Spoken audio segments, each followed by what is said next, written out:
Well, here we have Jerusalem. It's set in Israel, and of course, within much of the occupied territory is East Jerusalem. But in fact, this whole attack was conducted in the west, in Har Nof. That's in the far west. It's a relatively modern, ultra-Orthodox community.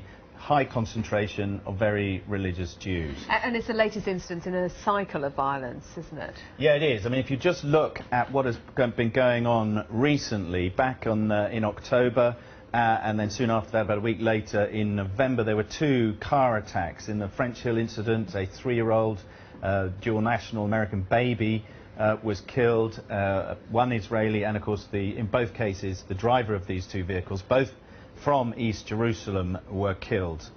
Now, if we look at that, soon after that, though, we had on the 10th of November a double stabbing. This one illustrated here relates to the murder of a young woman, a settler woman who was stabbed on the street, and there was another Israeli soldier in uniform who was stabbed on a bus in Tel Aviv. Now, it's been sort of tit for tat too. On the 16th of November, just very recently, a Palestinian bus driver was found hanged in his bus. Now, according to the Israeli police, they're saying it's suicide, but perception is reality in this region. As far as the Palestinians are concerned, they are convinced that he was somehow murdered or lynched. And some suggestion that today may have been a retaliation for that. What has been the reaction to the events today?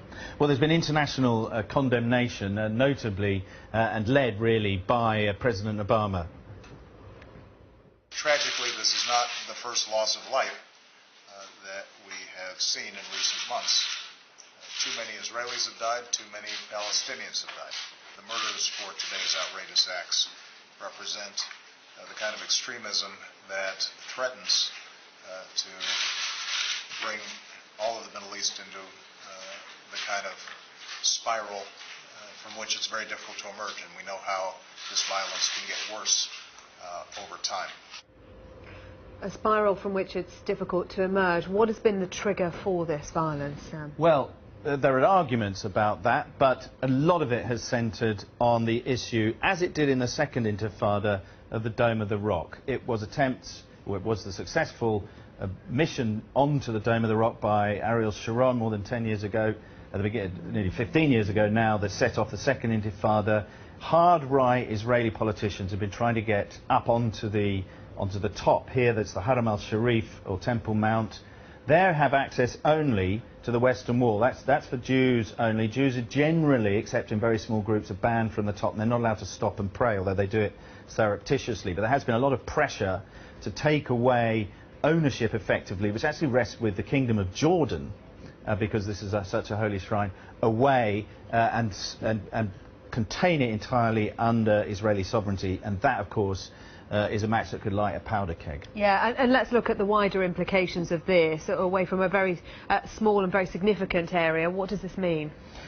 Well, it's always said, and this is conveniently in gold, that the city of Jerusalem is a golden basin full of scorpions, because it is such a beautiful and magical place, but so fraught with dangers. Now, there you have at the centre of it the Temple Mount Haram al-Sharif that we just referred to.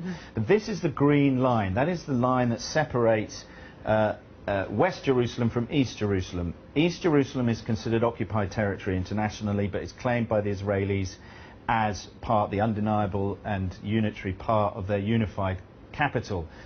But the peace process has broken down entirely, largely because of the construction of these Jewish settlements. These are what we're seeing in white here. Yeah, these white areas are illegal Jewish settlements built inside the occupied territories, which include East Jerusalem.